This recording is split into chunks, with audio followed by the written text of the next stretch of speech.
Assalomu alaykum aziz yurtdoshlar, aziz obunachilar, hurmatli uzum ishqibozlari. Biz xudo xolasa mana bahor oylari boshlanib, uzumlarimiz kurtay yorish jarayonlari bo'lyapti. Bu degani qalamchalar, ko'chatlar ekish jarayoni boshlandi degani.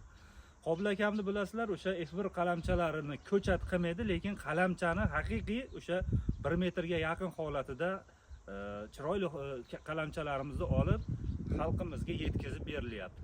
Hozirda mana bir klientimizga Surxondaryoga qalamcha jo'natyapmiz va mana shu qalamchalarimizni olish jarayonini va o'ramizni ochish jarayonlarini Qobil akamiz bilan birgalikda ozgina suhbat qilib, qisqa rolik qilib sizlarga taqdim etish niyatidamiz. Videodan albatta yiroqlashmasdan like'larni bosib, video davomida chiqqan nomerlar bu o'zimning nomerim, bilasizlar, Qobil akam nomerini qo'ymaymiz.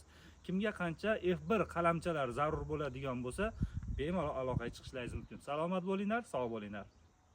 Mana haqiqiy bog'bonni ketmoni. Ko'pchilik ketmon sohasiga, ketmon to'g'risida ma'lumot berganimda, bog'bonni, dehqonni shunaqa ketmoni bo'ladimi deganlar uchun mana nirjavekadan qilingan, ruchnoy terilgan, ya'ni qo'lda yoyilgan ketmon bu Qobil akamga tegishli. Assalomu alaykum Qobil aka. Alaykum assalom. Sog'lig'ingiz yaxshimi? Rahmat. Ro'za ayyomlar bilan qiynalmasdan. Xudoga shukr, rahmat o'zlaringdan. Salomat bo'ling. Rahmat. Hozir Surxondaryoning Denov tumanidan bir akaxonimizga qalamcha jo'natish niyatidamiz. Mana shu o'ramizni ochilib, qalamchalarimiz qay holatda turganini obunachilarimizga ko'rsatsak-da, qalamchalarimizni imkon qadar ozroq qolganini ma'lum qilib qo'ysak. Mana aziz obunachilar, mana shu yerdan shu yergacha bo'lgan joyda qoldi, bag'i sotib tugatildi. Mana shu ketmonni o'rnigacha o'ra qazilgan, mana shuncha joy sotib tugatildi.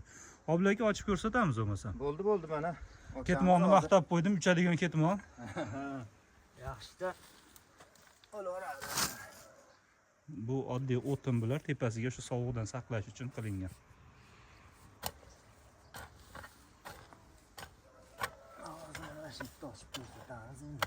Hozir chirinda ko'ngan ekansiz a? Ha, yer endi chirindili tabetlar. Mana qalamchamiz ko'rindi.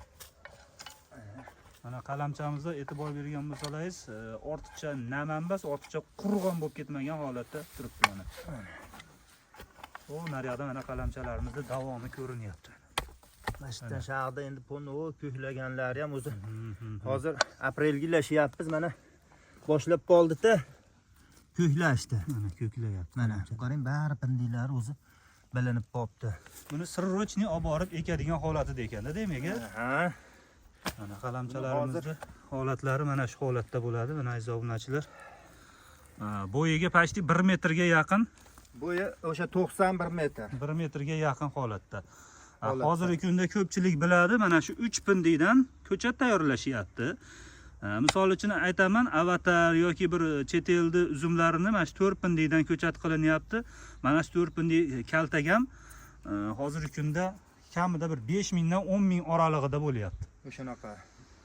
Endi bizniki F1 bu nimaga qimmat deyishlaringiz mumkin. Ko'pchilik bilishadi, 8000 dan biz ham shu 5000 atrofigacha sotilyapti. Endi qancha ko'p odam ko'proq qalamcha oladigan bo'lsa, 5000 qilib berilyapti.